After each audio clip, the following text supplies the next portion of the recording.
본질에 대해서 첫 번째 시간에 이야기를 하면서 요한이 지금 편지를 쓰고 있는 대상, 그 당시에 그 교회의 상황이 어떠했냐면 여러 번 말씀을 드렸다시피 지금 힘들게 했던 어떤 사람들이 있었는데 그들의 그룹이 그 안에서 베드로 후서에서는 그 안에서 거짓 그 교사와 함께 교회를 이렇게 내부적으로 힘들게 했다가 이제 요한 1서에서는 아예 이제는 더 이상은 못 있겠다 해서 아예 그룹을 만들어서 뛰쳐나갔습니다. 그런 상황. 특히 이제 그들은 이제 신학적으로 보면 이제 영지주의의 시초라고 보여지는 사람들인데 예수님을 하나님의 아들로 인정하지 않고 그냥 한 명의 그냥 사람으로 보는 견해를 갖고 있었던 사람인 것이죠. 그래서 어찌됐건 그 신학적인 내용보다도 중요한 거는 현실에서 교회 안에서 그렇게 분열이 일어나서 아예 그냥 나가버리는, 그래서 그동안 한참 10수년 뭐 20수년을 같이 교제를 나누다가 갈등을 한참 겪은 후에 이제 분열이 돼서 나갔습니다. 그래서 그런 어려운 상황에 있던 형제자매들에게 이제 편지를 쓴 거죠.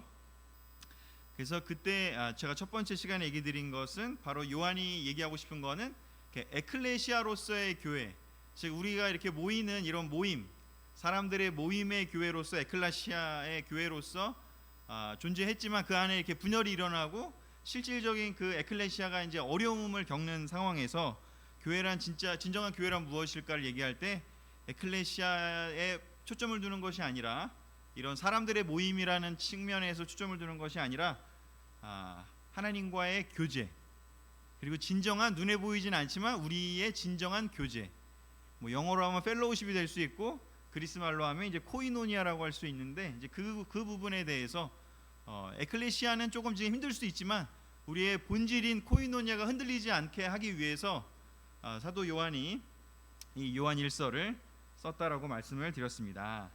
그래서 그런 차원에서 이제 1장과 2장을 이렇게 살펴봤고요.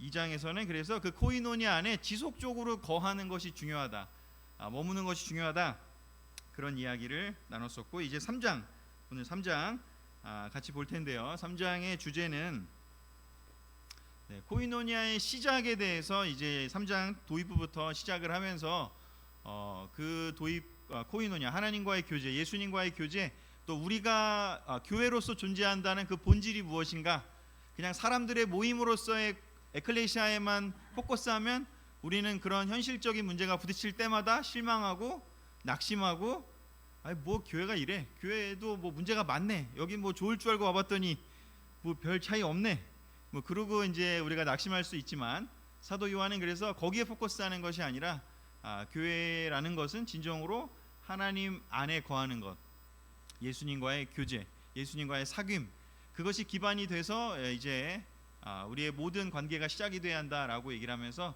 다시 그 어려운 상황에 겪은 형제들이, 자매들이 본질로 돌아가서 다시 그 교회를 올바르게 세워나갈 수 있도록 그렇게 이제 편지를 썼습니다. 그리고 뭐 길게 보면 이제 더 나아가서는 이제 요한계시록에 나오는 그 7개 교회에 보낸 편지까지 이제 이어진다면 7개 교회에 보낸 편지는 승리하는 그 교회에 대한 이야기를 이제 나누고 있습니다. 그래서 오늘은 3장 같이 보게 될 텐데요. 뭐 5월달에 하나님은 사랑이시다라는 그 책자 가지고 큐티를 하셨겠지만 최근에도 요한일서 좀 보고 또 읽고 오기 전에 이렇게 예습하시고 그러고 오시는 거죠? 아멘. 네. 그래서 3장 1절에서 이제 3장의 주제를 같이 얘기를 하는데요. 바로 하나님과의 사귐, 그 하나님과의 코이노니아, 그 시작이 어딘가에 대해서 이야기를 합니다. 같이 한번 읽어볼까요? 3장 1절 첫 번째 부분입니다. 시작. 하나님 아버지께서 우리에게 베푸신 사랑이 얼마나 큰지 한번 생각해 보십시오. 그 큰 사랑으로 우리는 하나님의 자녀가 되었습니다. 아멘. 코이노니아의 시작은 하나님께서 우리를 얼마나 사랑하셨는지를 생각하는 것에서 시작해야 된다라고 이야기를 하고 있습니다. 제가 교회의 일원이 된 것은 너무나 아름다운 3명의 자매와 또 듬직한 3명의 형제가 학교에서 저를 초대했기 때문에 시작이 된 거긴 하지만 그 에클레시아의 시작에 내가 들어왔지만 하지만 성경 공부를 통해서 하나님이 예수님이 저를 어떻게 생각하고 있고 또 얼마나 저를 사랑하시는지를 차근차근히 배웠고 그것을 이해하게 되었을 때 진정으로 하나님이 세우신 예수님이 세우신 교회에 들어올 수 있게 되었습니다.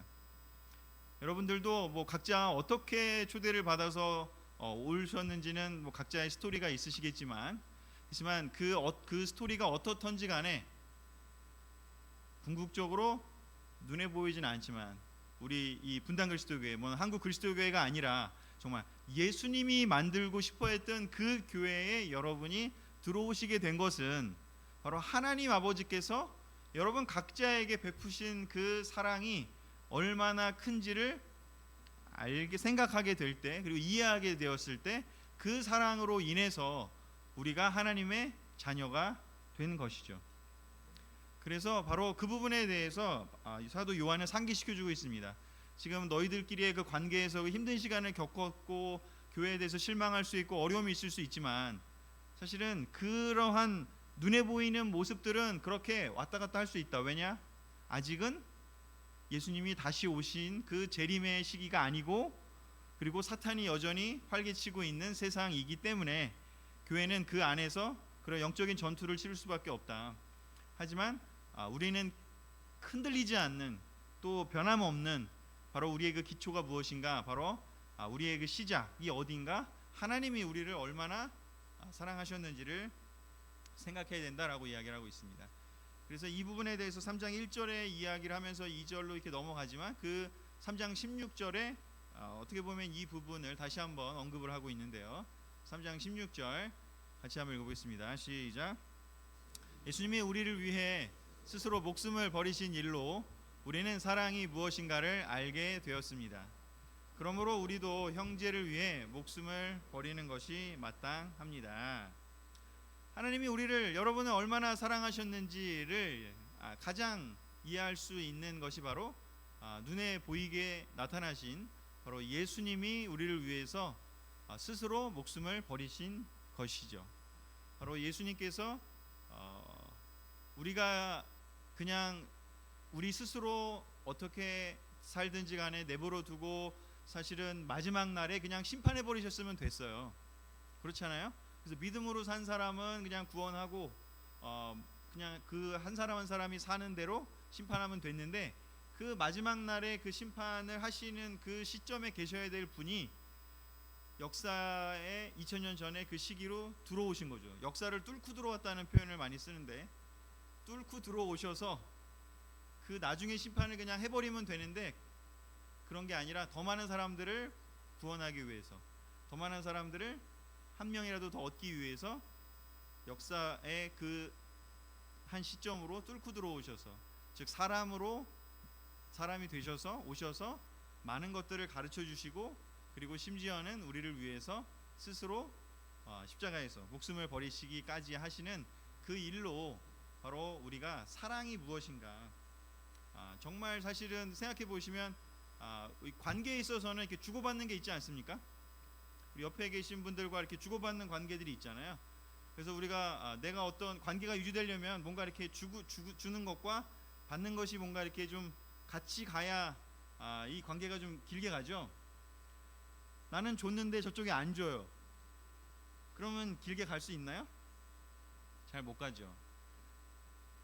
근데 예수님하고 우리 관계를 생각해 보면 여러분은 예수님에게 어떤 걸 드려요? 예수님이 주시는 것과 여러분이 주는 거를 한번 계산을 한번 해본다면 어떨까요? 사실은 그 교환을 생각해 보면 오래 갈 수 없는 관계가 맞는 것 같아요. 그렇죠? 우리 사람의 관계에서도 이렇게 서로 주고받는 게 이렇게 점점 발전해야 우리가 깊게 가지. 이게 내가 너무 일방적으로 주는 것 같다 그러면 어느 순간에 가서 멈추는데, 근데 예수님은 신기하게도 우리가 이렇게 기쁨을 드리기도 하지만 우리가 또 실망도 드리고 또 어떤 면에서는 심지어는 좀 마음 아프게도 해드리고 또 그리고 때때로는 막 우리가 원망도 하기도 하고 또 불평도 하기도 하고 그렇잖아요. 근데도 신기한 건 우리랑 관계를 안 끊으시고 계속 오신다는 거죠. 이 불평등한 관계, 이 불평등한 관계가 바로 예수님이 보여준 관계죠. 그 인간의 사랑은 어떻게 보면 내가 한 만큼을 주면 너무 좋은 관계인데, 하나님이 보여주신 관계, 하나님의 코이노니아는, 예수님이 보여주신 그 사랑은 정말 이해할 수 없는 사랑인 것이죠. 별로 우리한테 별로 얻는 게 없음에도 불구하고 우리를 끊임없이 우리에게 계속해서 다가오시고 또 다가오시고, 구약의 예언서들을 읽어보면 너무 많이 느낄 수 있는 게 그런 내용들이잖아요. 특히 뭐 호세아서라든가 이런 걸 보면 계속해서, 사실 우리가 이렇게 누군가에게 이렇게 계속해서 사랑을 이렇게 그 마음을 얻기 위해서 우리도 노력했던 적이 혹시 있었나요? 네.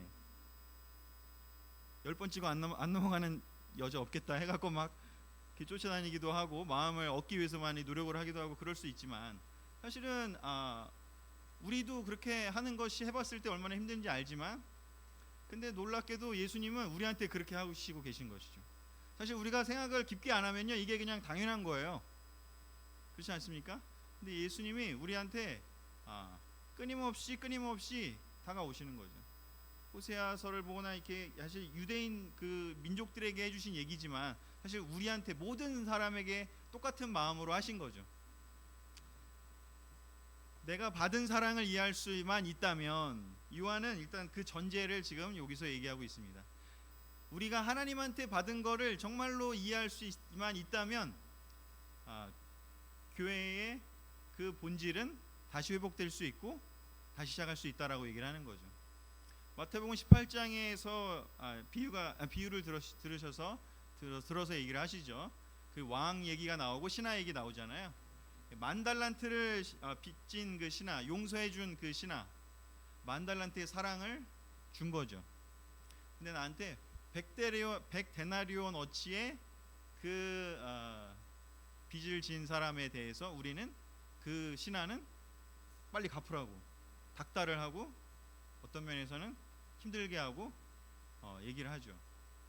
이게 계산해 보면 60만 분의 1이래요.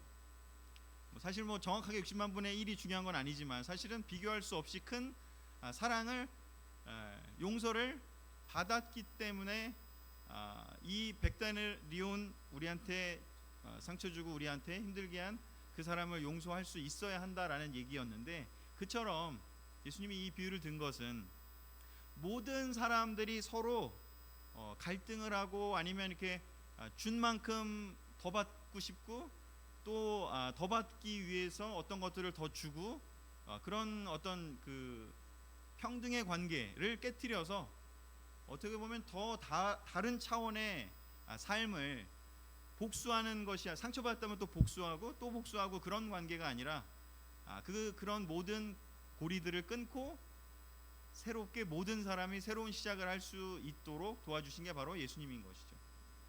그래서 그 10,000달란트 빚진 것을 용서받았다는 것, 즉 내가 받은 사랑, 내가 받고 있는 사랑, 내가 받을 사랑, 여기다 그걸 다 적긴 그래서 그냥 받은 사랑으로만 했는데, 여러분이 정말 예수님이 여러분을, 하나님이 여러분을 정말 얼마나 사랑하시고 또 얼마나 사랑하시고 계시고 또 앞으로도 얼마나 여러분을 사랑하실지를 깊게 생각을 하실 수만 있다면,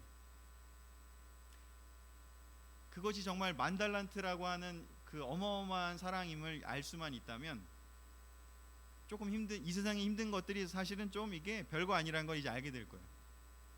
근데 그거를 깊게 이해하지 못하면 이 100데나리온의 세계로 다시 빠져들어가는 거죠. 10,000달란트 용서받은 그 세계 속에 살면 조금 이렇게 힘들게 하는 건 아무것도 아닐 수 있을 텐데, 현실에서.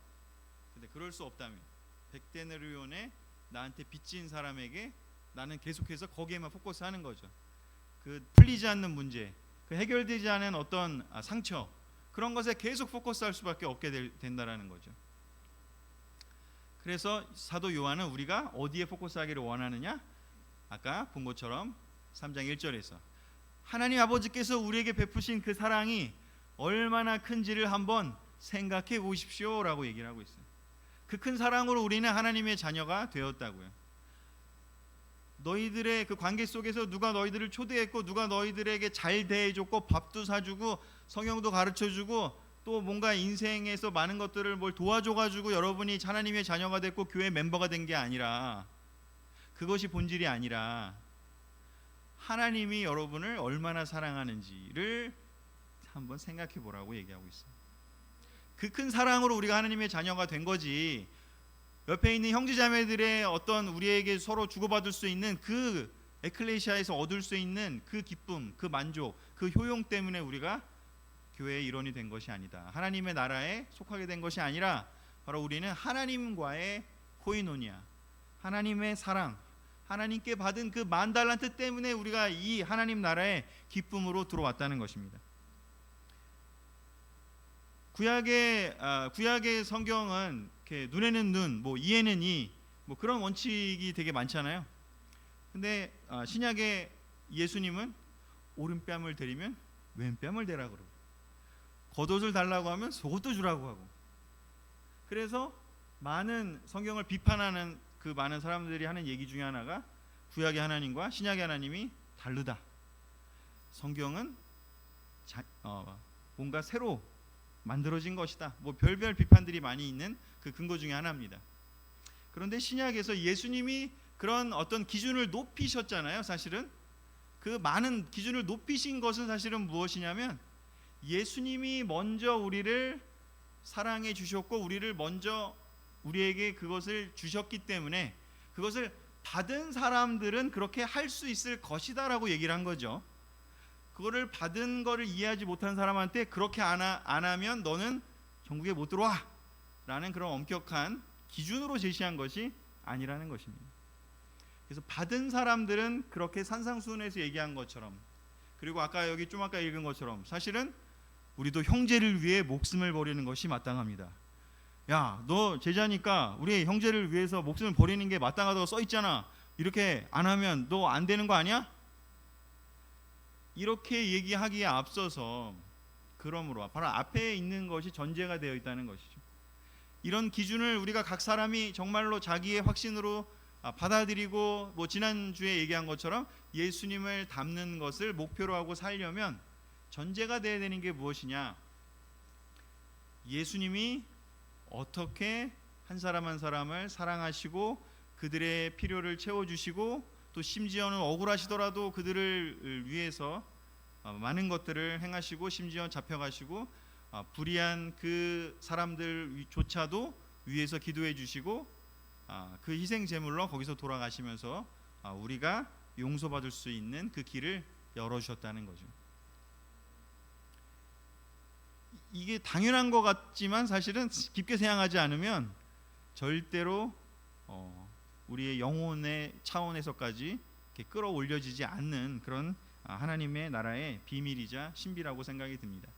그래서 요한은 이 부분을 우리가 깊게 이해하기를 바랍니다.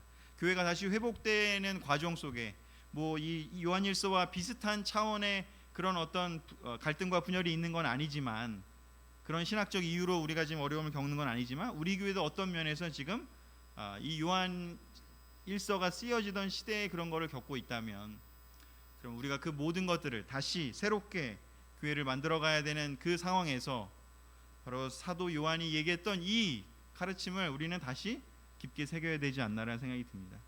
우리 한 사람 한 사람이 하나님 아버지께서 여러분을 얼마나 사랑하시는지를 정말 깊게 사도 요한이 제시한 것처럼 생각하는, 거기서부터 우리가 다시 시작을 해 나가는 것이야말로 하나님의 코이노니아를 올바르게 만들어갈 수 있다고 생각이 듭니다. 자, 그래서 그런 걸 생각해 보라고 얘기한 후에 이제 3장 10절로 넘어가서요, 하나님의 코이노니아의 시작이 그렇다고 했다면 그럼 그 안에 있는 사람들은 어떻게 그 바깥에 있는 사람들과 구별이 되는지, 바로 그 부분을 이야기를 하는데요. 3장 10절 같이 읽어보겠습니다. 시작. 이것으로 하나님의 자녀들과 마귀의 자녀들이 분명하게 구별됩니다. 의로운 일을 하지 않는 사람이나 형제를 사랑하지 않는 사람은 하나님의 자녀가 아닙니다. 아멘. 바로 이 시작, 코이노니아의 시작인 그 하나님이 우리를 얼마나 사랑하는지를 알게 된 사람은 어떤 일을 하게 되냐 하면, 그걸 아는 사람과 그거를 생각하지 않고 또는 모르는 사람들은 엄청난 차이가 나타나는데 그게 바로 무엇이냐? 그 하나님이 우리를 사랑한 것을 정말 알게 되면 바로 하나님의 자녀가 되는데, 그걸 생각하지 않으면 우리는 하나님의 자녀가 될 수 없고, 그러면 하나님의 자녀가 아닌 사람들을 유혹하고 끌고 가서 자기들의 종으로 만드는 것이 바로 사탄이라면, 바로 그 둘은 엄격하게 구별될 수밖에 없는데, 어떻게 구별되느냐? 첫 번째가 바로 의로운 일을 하지 않는다라고 얘기를 하고 있습니다. 하나님과의 사귐에서 멀어진 사람들에게 나타나는 모습을 지금 요한은 두 개로 이야기를 하는데, 첫 번째는 의로운 일을 하지 않는다고 이야기를 하고, 두 번째는 형제를 사랑하지 않는다라고 이야기를 하고 있습니다. 자, 의로운 일을 하지 않는다라는 것은 무엇일까? 개인적 차원의 일이라고 할 수 있겠고요. 형제를 사랑하지 않는다라는 것은 관계적 차원이라고 얘기할 수 있습니다. 의로운 일이라는 개념이 뭐 우리가 그냥 생각할 때 의 그러면 우리 사회에서 논의하는 의의 개념이 있지만, 사실 성경에서 얘기하는 의의 개념은 하나님과 교제할 수 있는 상태가 의로움이에요. 성경에서 얘기하는 의는 하나님과 교제할 수 있는 상태, 바로 그 의로운 일을 한다라는 것. 그래서 하나님과 교제할 수 있는 상태가 되기 위해서는 어떤 것이 필요하는가? 자기 자신의 한계를 인정하고, 우리 그 앞에서 1장 2장에 배웠죠?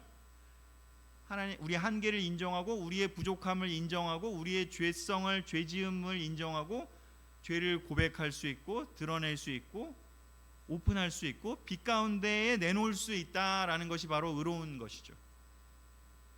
이사야서 얘기한 것처럼 하나님과 우리의 관계를 가로막는 것이 무엇인가? 죄라고 얘기했고, 그 죄는 바로 어두움인데, 바로 그 어두움이라는 게 뭘까? 우리 마음속에 있는 어떤 하나님이 우리에게 준 그 좋은 성품이 아닌 것들이 생겨날 때, 그런 것들이 우리를 사로잡고 그 욕심이 우리를 죄된 행동으로 이끌어가는 바로 그런 부분을 얘기를 할 때, 그것을 우리가 오픈할 수 있느냐, 의로운 일을 한다, 하지 않는다, 한다는 건 바로 그겁니다. 여러분은 형제자매들과 또 하나님 포함해서 하나님과 또 형제자매들에게 여러분의 그 하나님과의 관계를 막고 있고 가로막게 될 그 어두움에 속하는 그런 감정들이나 그런 생각들이나 그런 죄성에서 나오는 것들을 이렇게 빛 가운데 드러내고 계십니까? 하나님과의 사귐에서 멀어진 사람은 그 의로운 일을 하지 않는데요. 요한 1서가 바로 요한복음과 이렇게 연결이 되잖아요. 요한의 그 공동 서신이니까, 요한이 저자니까. 요한은 요한복음 2장 3장에서 뭐라고 얘기하냐면, 하나님에게 나아가려는 사람들은 자기를 어두움에서 끄집어내서 빛 가운데로 드러나려고 노력을 한다, 그렇게 나온다라고 얘기를 해요. 바로 의로운 일을 하지 않는다는 건 바로 뭐냐면 자기를 드러내지 않는다는 겁니다. 지금 여기서 분열해 갖고 떨어져 나간 사람들은 앞에서 우리가 야고보서에서 시작된 그 두 마음이 생길 때, 그리고 심지어는 이제 예수님과 성경을 왜곡하는 거짓 교사의 가르침의 수준으로 베드로서에 갔다가 이제 아예 요한 1서에서는 이제 우리는 너희랑 교제 안 해 이러고 떨어져 나가는 때까지, 그 시작은 어디부터인가? 바로 우리가 우리 마음속에 있는 것들을 나누지 않고 숨기기 시작할 때 된다는 겁니다. 바로 우리의 의로운 일을 하지 않는다는 건 바로 뭐냐? 나누지 않고요, 하나님께도 나누지 않고요, 기도하지 않고요, 사람들에게 나누지 않고요, 자기 마음을 들여다보고 오픈하지 않는다라는 차원을 얘기합니다. 그리고 그 이어지겠죠? 그걸 안 하게 되면 어떻게 돼요? 형제와의 관계가, 형제자매의 관계가 당연히 이제 멀어지겠죠. 잘 생각해 보세요. 아무리 뭐 오래 안 관계라고 해도 우리가 그런 마음들을 나누고 또 그렇게 서로 사랑하려는 의지를 갖고 있지 않는다면, 그런 형제를 사랑하지 않는 그 노력을 하지 않는다면, 이제 나는 그냥 다 싫다, 나 그냥 혼자 있을래, 저 사람들보다는 그냥 나 혼자 있고 싶고, 뭐 혼자 있는 것 자체가 나쁘다는 게 아니라 이제 더 이상 형제들은 필요 없고 나 혼자서도 뭐든지 할 수 있다라는 그런 형제를 사랑하지 않는 독립적이고, 그리고 비판하고, 사람들을 비판하고, 상대는 비판하고 나는 더 옳고, 그런 관계로 이제 가게 된다면 하나님과의 사귐에서 바로 멀어지게 되는데, 바로 이렇게 구별된다라는 이야기를 하게 됩니다. 그래서 요한 1서는 크게 보면 코이노니아를 얘기를 하면서 거기에서 핵심은 뭐냐면, 빛으로 드러내라, 죄를 고백하고 빛으로 드러내라 라는 일과, 형제를 아까도 얘기했죠, 목숨을 바쳐 사랑해라, 목숨을 바치는 거는 일단은 그건 예수님의 얘기였고요. 우리의 목표죠. 하지만 그 사랑하는 그 관계를 그만큼 기대를 가지고 소중히 여기고 그것을 만들어 가려는 그 두 가지를 끊임없이 얘기를 하고 있습니다. 3장이 바로 중심에서 그 이야기를 하는데요. 조금 더 이야기를 해보면요. 그래서 10장에서는 그 이야기를 했는데 앞에 8절 9절에서는 또 어떻게 얘기하는지, 그리고 그 뒤에 11절 또 비슷한 이야기 있는데요. 같이 한번 읽어보겠습니다. 하나님의 자녀들에게 나타나는 모습들. 시작. 하나님의 자녀들은 계속해서 죄를 짓지 않습니다. 이것은 하나님의 씨가 그 사람 속에 있기 때문입니다. 그는 하나님에게서 태어났으므로 계속 죄를 지을 수가 없습니다. 여러분이 처음부터 들은 말씀은 우리가 서로 사랑해야 한다는 것입니다. 아멘. 하나님에게 떠나간 사람들의 모습을 이제 10절에서 얘기를 했다면, 여기 10절에서요. 근데 앞에 8절, 9절 그리고 11절은요. 그러면 하나님의 자녀들에게 나타나는 모습은 무엇일까를 얘기하고 있습니다. 하나님의 자녀들은 계속해서 죄를 짓지를 않는데요. 계속해서, 반복해서. 일시적으로 어두울 수는 있다는 거죠. 죄를 아예 안 질 수는 없다고 얘기를 한 거죠. 여기서의 죄는 어두움 속으로 들어가는 개념이고 하나님과 멀어지는 그 개념을 얘기를 하는 겁니다. 하나님의 자녀들은 계속해서 어두움 속에 있을 수가 없어요. 왜냐하면 하나님의 씨가 그 안에 있기 때문에. 그 예레미야 선가에 어디 뭐 그런 시편에도 나오지만 내 안에 하나님의 성령이 있어가지고 내가 하나님 말씀을 바깥으로 말하지 않을 수 없습니다라고 그 시편 저자가 이야기하는, 그 예언자가 이야기하는 그 이야기를 한번 생각해 보십시오. 여러분 안에 하나님의 씨가 있다는 것, 성령님이 여러분 안에 있다는 것. 그렇기 때문에 그 하나님에게로부터 다시 태어났기 때문에 계속해서 그 어두움을 간직할 수가 없어요. 제가 이제 팀들 또 그리고 우리 캠퍼스들을 많이 지금 한 몇 년을 같이 있으면서요. 저는 이 친구들한테 놀라운 그 측면을 발견을 해요. 너무 저 같은 경우도 이제 한참 뒤에 대학생 때 세례를 받았기 때문에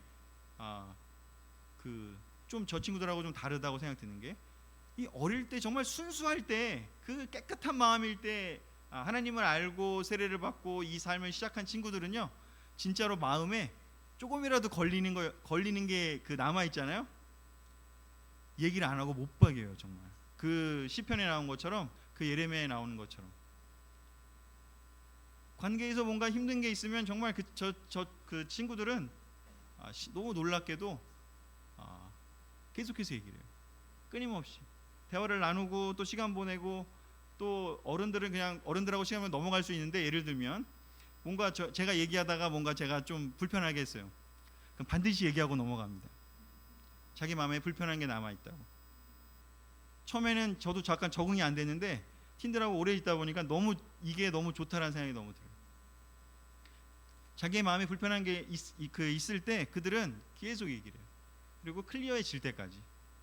모르겠어요. 이게 저한테만 그러는 건지는 모르겠는데 다른 친구들한테도 아마 그럴 거라고 믿는데, 왜냐하면 그들 안에는 하나님의 말씀이, 야고보서 그리고 공동서신에서 지속적으로 얘기하는 게 바로 무엇이냐, 그 하나님의 말씀이 그들 안에 들어가 있기 때문에, 요한일서의 표현으로는 하나님의 씨가 그 사람 안에 있기 때문에 어두움이, 죄가 그 안에 있으면 그걸 해결하지 않고는 못 베기는 거예요. 여기 계신 분들도 저는 그 마음이 있다고 생각이 들어요. 그래서 여러분들은 놀랍게도 우리가 수요일에도 만나고 일요일에도 만나고 그 사이에도 만나는데, 만나면 만날 때마다 또 많은 얘기를 하시지 않습니까? 신기하지 않아요? 정말로 그 마음 안에 하나님의 씨가 있는 사람만이 그게 지루하지 않고 그 3일 동안, 이틀 동안 또 뭔가가 쌓인 그것이 할 얘기가 또 있는 거예요. 근데 하나님의 씨가 점점 사그라들고 없다면요, 뭐 얘기를 해, 그냥 이건 내가 알아서 혼자 해결하지, 그냥 내 마음속에서 그냥 어떻게 뭐 되겠지, 그냥 묻어두자, 생각하지 말자, 그런 것들을 계속 감싸두고 어두움 속에 계속 쌓아두게 되고, 결국에는 나중에는 혼자 해결하려고 하다가 어떤 구체적인 사건으로 터져버리죠. 이걸 그냥 감정의 상태, 감정의 수준 또는 마음의 수준으로 얘기하는 그 습관이, 그 놀라운 훈련이 하나님의 자녀들에게는 되어 있기 때문에 이런 것들을 얘기를 할 수가 있는 건데, 드러낼 수 있는 건데, 그 하나님에게도 얘기를 하고 형제자매들에게 얘기하고. 그래서 그런 것들을 통해서 우리는 처음부터 들은 말씀, 서로 사랑해야 한다. 10,000달란트를 내가 받았음을 정말 알게 되고 이 삶이 얼마나 놀랍고 소중하고 세상과 다른지를 점점점 알게 된다면, 우리 어른들은 사회생활을 많이 하면 그거는 훨씬 더 놀라운 것 같아요. 훨씬 좋은 것 같아요. 저도 대학생 때는 몰랐던 것처럼 직장 생활을 하고 또 여러 가지 사회생활하고 부딪히면서 와, 세상이 이렇게 차이가 많이 나는구나.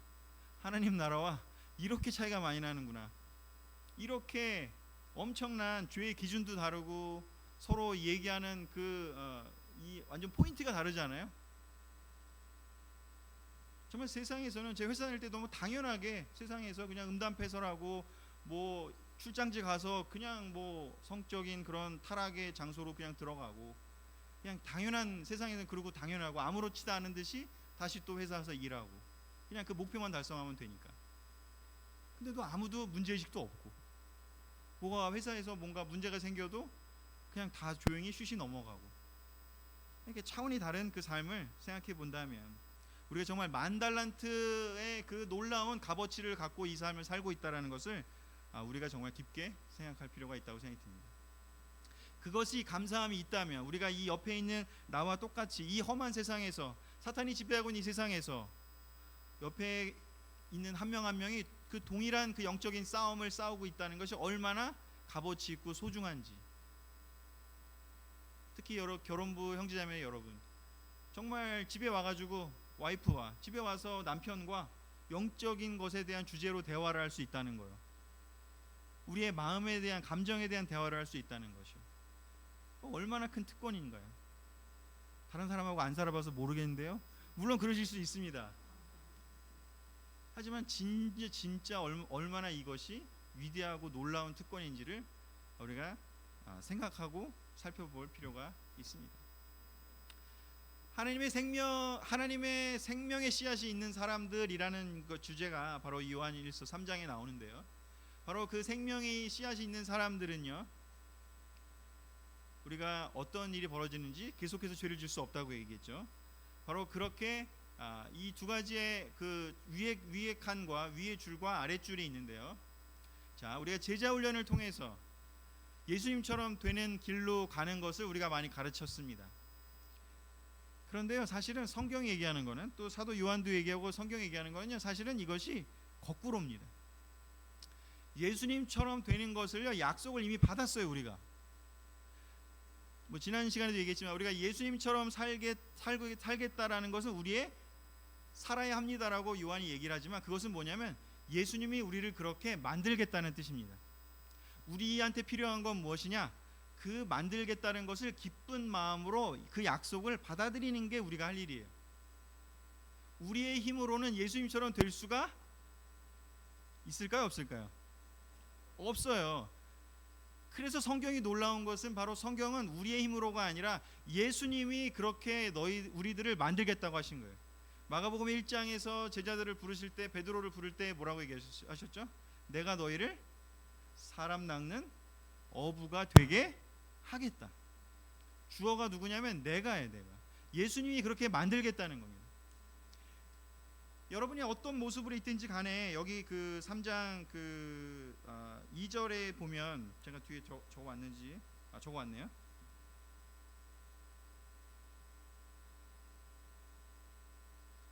안 적어왔네요. 다른 뒷절을 적어왔네. 하여튼 여기 보면은, 나중에 여기 보면 장차 우리가 2절 한번 보세요. 장차 우리가 어떻게 될지는 모르지만 예수님이 나타나시면 우리도 그분처럼 되어 그분의 참 모습을 보게 될 것입니다. 예수님처럼 되는 것을 우리는 약속을 받았어요. 그 약속을 우리는 믿으면 돼요. 여러분은 안 될 것 같죠? 될 거예요. 옆에 있는 사람한테 얘기해 보세요. 당신은 예수님처럼 될 겁니다. 얘기해 보세요. 정말입니다.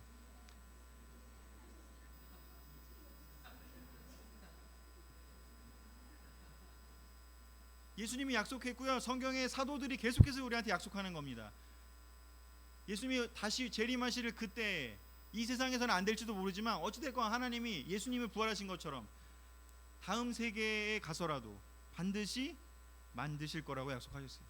그래서 그 약속을 받았기 때문에 우리는 약속을 받았으니까 제자 훈련하는 게 당연히 그 길을 예수님이 만들 거라고 했으니까 우리가 그 길에 기쁨으로 우리가 그걸 실행하는 것을 우리는 그냥 그 트랙에 따라가면 돼요. 예를 들어서 우리는 좋은 점수를 맞게 될 거라고, 우리가 어떤 기술을 배우게 될 거라고 약속해서 우리 코치가 계속해서 배우면, 근데 그 약속은 이루어질 거예요. 확실해요. 그러면 우리가 그 배우는 그 훈련의 길을 안 하겠습니까? 약속을 받았는데 당연히 하겠죠. 감사합니다. 제자 훈련, 근데 이걸 반대로 하면, 제가 이제 이 표현을 쓰는데 이게 조건이냐 증거냐, 이걸 우리가 잘 이해해야 돼요. 우리가 어떤 면에서는 1.0 시대에 조금 실수한 게 뭐냐면 이게 증거라는 거. 우리가 약속받은 것의 그 증거로서, 그 약속을 받은 사람들의 특징은 기쁜 마음으로, 와, 난 그렇게 될 거니까, 예수님이 그렇게 날 해준다고 했으니까, 와, 나 훈련해야지. 근데 그게 언제 될지 모르니까 그냥 기쁜 마음으로 하면 돼요. 막 빡세게 할 때도 있고 조금 느슨하게 할 때도 있고, 하지만 그 트랙에 벗어나지 않는 거죠. 하지만 이게 증거로서, 그 제자 훈련이 증거로서 드러난다는 것을 이해해야 되는데, 그게 아니라 제자 훈련을 시켜서, 우리가 제자 훈련을 시켜가지고 우리가 예수님처럼 되게 만들어야만 한다 라는 관점으로 우리가 접근했던 거죠. 조건이 된 거죠. 너 제자 훈련 왜 안 받아? 너 그러면 교회에서 쫓아낸다. 아니면 너 제자 훈련 이렇게 안 받으면 너 하나님이 너 버릴 거야? 너 망할 거야? 이런 식으로 그 부분이 우리가 조건이 돼버렸던 거죠. 제자 훈련은 조건일 수가 없습니다. 그건 예수님의 약속인 거기 때문에 기쁜 마음으로 그냥 우리가 그 트랙에 올라가 있을 뿐이지, 우리의 제자 훈련을 통해서, 사람들의 제자 훈련, 교회의 제자 훈련을 통해서 우리가 예수님처럼 만들어진다, 그렇지 않다라는 겁니다. 조건이 될 수 없다는 겁니다. 그래서 요한 복음에서도 얘기를 하고 요한 1서에서도 바로 그 부분을 얘기하고 있습니다. 여러분이 모두가 예수님이 주신 그 10,000달란트를, 아까 1절과 이어지는데요, 예수님처럼 되는 것을 약속받았어요. 여러분이 뭔데? 여러분이 그만큼 사랑받을 자격이 있어요? 그럴 뭐 어떤 일을 했나요? 우리가? 저도 마찬가지고 모두가. 그럼에도 불구하고 우리를 아무 이유 없이 우리를 그냥 계속 쫓아내면서 사랑해 주잖아요. 우리가 이제 그만 좀 오세요 해도 막 또 오잖아요. 난 너 좋아 이러면서 계속 오잖아요. 예수님은 포기하지 않고 계속 끊임없이. 여러분이 그렇게 쫓아다니시는 분이 예수님이십니다. 말할 수 없는 탄식으로 여러분이 기도를 못할 때 그 탄식으로 기도해 주시면서 여러분이 다시 회복될 때까지 기다려 주시는 분이 바로 그 예수님인 거죠. 베드로에게도 그 이야기를 했지 않습니까? 내가 너의 믿음이 완전히 사라지지 않도록 기도하겠다고. 기도해 주시고, 그리고 나서 다시 부활하신 후에 또 한 명 한 명 또 찾아가셔가지고, 그 베드로가 그럴 자격이 있었나요?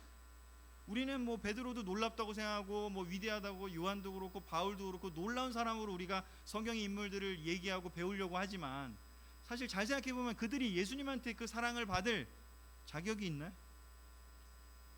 무슨 어떤 그 일을 했나요? 아니잖아요.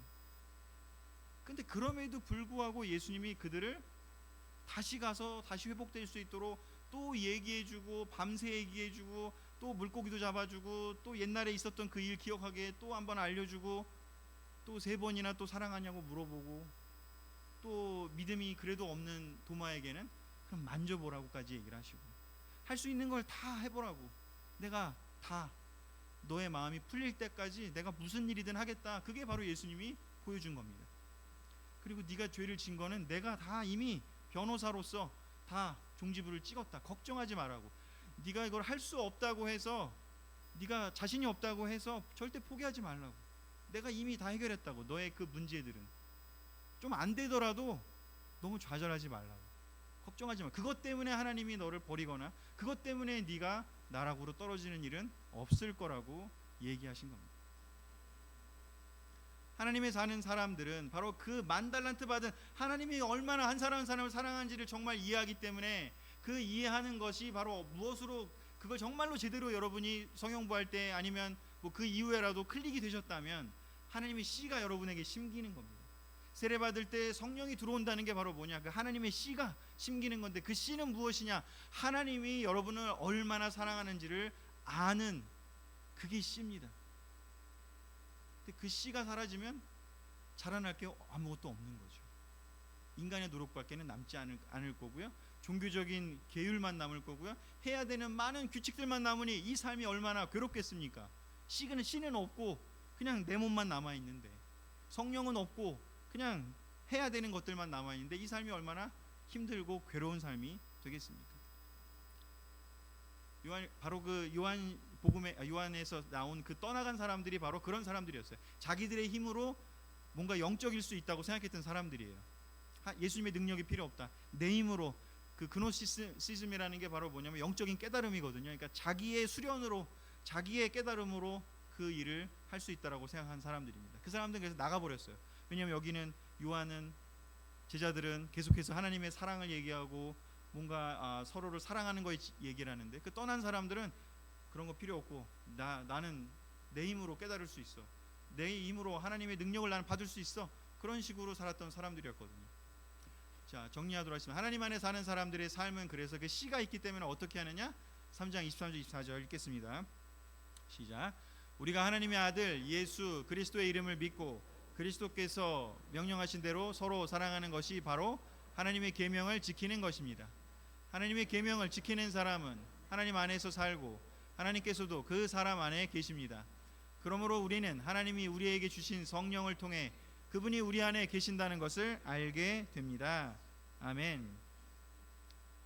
그래서 하나님을 알게 되면 그 계명을 지킨다는 게 바로 제자훈련이잖아요. 그게 너무 기쁜 일인 거예요. 왜냐하면 예수님이 우리를 놀랍게 만들어줄 거라고 약속을 했으니까, 그 약속을 만들어준 그 길을 갈 거기 때문에 그 문제를 푸는 게, 문제는 어차피 다 풀릴 거라는 약속을 알기 때문에 문제 푸는 게 언젠간 풀릴 거라는 걸 아는 사람은 문제 푸는 게 재밌을까요? 안 재밌을까요? 이건 반드시 풀리게 돼 있는 걸 이미 알고 있어요. 그래서 시작하는 거야. 문제를 푸는 거야. 그러면 재밌겠죠. 이렇게 돼보고 저렇게 돼보고 분명히 풀릴 거니까. 코이노니아의 시작은 예수님으로부터. 이 요한복음 버전으로 좀 다시 넘어가 보겠습니다. 요한복음 15장 3절 4절 6절 같이 읽을게요. 시작. 너희는 내가 너희에게 일러준 말로 이미 깨끗해졌으니 내 안에 살아라. 나도 너희 안에 살겠다. 가지가 포도나무에 붙어있지 않고서는 스스로 열매를 맺을 수 없듯이 너희도 내 안에 있지 않으면 열매를 맺지 못할 것이다. 누구든지 내 안에 머물러 있지 않으면 가지처럼 밖에 버려져 말라 버린다. 그래서 해야 될 일은 뭐냐면, 코이노니아의 시작은 너희들이 한 게 아니다, 여러분들이 한 게 아니다, 사람이 시작한 게 아니다, 예수님이, 하나님이 시작한 거다. 그러니 우리가 해야 될 일은 뭐다? 그 코이노니아 안에 붙어 있기만 하면 된다 라는 겁니다. 하나님이, 예수님이 얼마나 사랑했는지를 깨닫기 위한 그 코이노니아 안에 붙어 있기만 한다면 우리는 열매를 맺을 수밖에 없을 거라고요. 아무리 개인적으로 능력이 있더라도요, 그 하나님의 코이노니아를 떠나면요, 그때부터는 그 약속을 우리가 거절한 거기 때문에 어떻게 돼요? 가지처럼 밖에 버려져서 말라질 수밖에 없습니다. 가지처럼 밖에 버린 게 아니라 스스로 떨어져 나간 거니까요. 이건 실제로 최근에 하여튼 그 이스라엘의 포도래요. 우리의 포도 상상이 안 되죠? 실제로 포도나무가 이렇대요. 그러니까 이런 게 막 옆에 주렁주렁 널리는 곳이니까 포도나무 비유를 들면 사람들이 그렇지라고 딱 이해할 수 있는 거야. 우리는 포도 보려면 저 멀리 어디 가야 되잖아요. 옆집에 그냥 주렁주렁 열리는 거예요, 이스라엘은. 그래서 요한일서로 다시 넘어오면, 그래서 3장 18절 19절 자녀들이여 우리는 말로만 사랑하지 말고 행동으로 진실하게 사랑합시다. 그러면 우리가 진리에 속한 것을 알게 되고 하나님 앞에서도 마음을 편안하게 가질 수 있을 것입니다. 바로 예수님으로부터 이 온 것이라는 걸 이해하기만 한다면, 그리고 우리가 하는 것들이 약속이 이미 확보된 그 성화의 길을 가고 있는 거라면, 그렇다면 우리는 진실하게 행동으로 사랑하자고. 그럼 이게 괴롭고 힘든 게 아니라 기쁜 일인 거죠. 그냥 연습하는 거예요. 어차피 예수님처럼 될 거니까 연습해보는 거예요. 이것도 해보고 이렇게 사랑도 해보고 저렇게 사랑도 해보고 진실하게 행동으로 실질적으로 관계를 누리면서 우리가 살 수 있게 된다는 것이. 그렇게 되면 우리가 진리에 속한 것도 경험하게 되고 행동을 함으로써 또 알게 되고, 그래서 하나님 앞에 마음이 어떻게 돼요? 편안해진대요. 근데 우리는 거꾸로 하죠. 마음이 나는 편안해져야 진리를 깨달을 수 있을 거야. 그리고 진리를 깨달아야지만이 나는 행동을 할 수 있을 거야. 거꾸로죠. 진실하게 하나님의 약속을 믿는 그 믿음에서 시작되는 거죠. 믿음에서 시작해서 행동으로 진실하게 사랑을 옮기면, 그러면서 이게 예수님이 얘기한 그 진리구나를 알게 되고, 그 진리를 알게 되면 알게 될수록 마음이 점점 더 편안해지고 하나님이 얼마나 우리를 사랑하는지를 알게 된다면 그분은 절대 우리를 포기하지 않을 거니까, 심지어 떨어진 나무 그 가지조차도 다시 붙이려고 하시는 분이니까 점점 우리는 더 편안하게 될 수 있을 겁니다. 요한일서 3장은 그 놀라우신 하나님의 코이노니아의 시작을 사도 요한이 설명을 해주고 있습니다. 4장에서 더 한 단계 진전된 이야기를 하고 있는데요. 그거는 다음 주가 아니라 그 다음 주에 하도록 하겠습니다. 자, 말씀 마치겠습니다.